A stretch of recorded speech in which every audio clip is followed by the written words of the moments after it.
Hello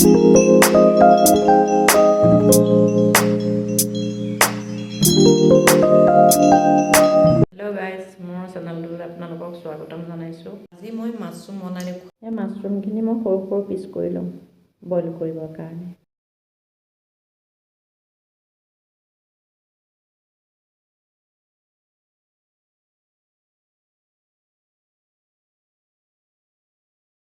এয়া মই কাটি ল'লোঁ, মই এনেকুৱা পিচ কৰি লৈছোঁ।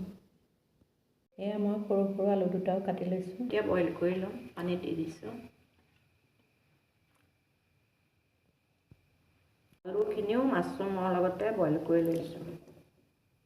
মোৰ বইল হৈ গ'ল, এতিয়া মই টুকি ল'ম ইয়াৰ পৰা। মই বিলাহী এটা, নহৰু এটা, আদা অকণ আৰু জলকীয়া 3টা মই মিক্সিত পিচি ল'ম। এতিয়া মই মিক্সিত পিচি ল'লোঁ। মোৰ কেৰাহীটো গৰম হৈ গ'ল, এতিয়া মই তেল দিছোঁ। পিঁয়াজ এটা কাটি লৈছোঁ।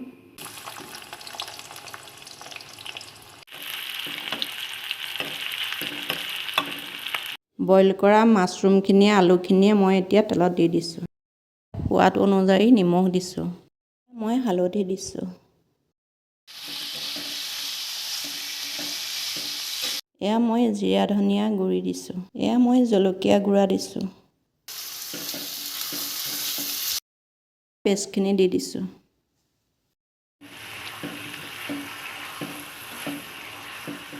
মাছৰুমত দিবৰ কাৰণে পানী অকণ গৰম কৰি লৈছোঁ। মই পানী অকণমান দি দিছোঁ গৰম কৰি লৈ।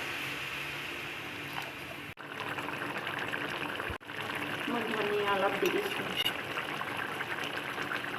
এই মাছৰুমৰ চব্জি মোৰ হৈ গ'ল। যদি ভিডিঅ'টো ভাল লাগে লাইক, কমেণ্ট, শ্বেয়াৰ, ছাবস্ক্ৰাইব কৰিব।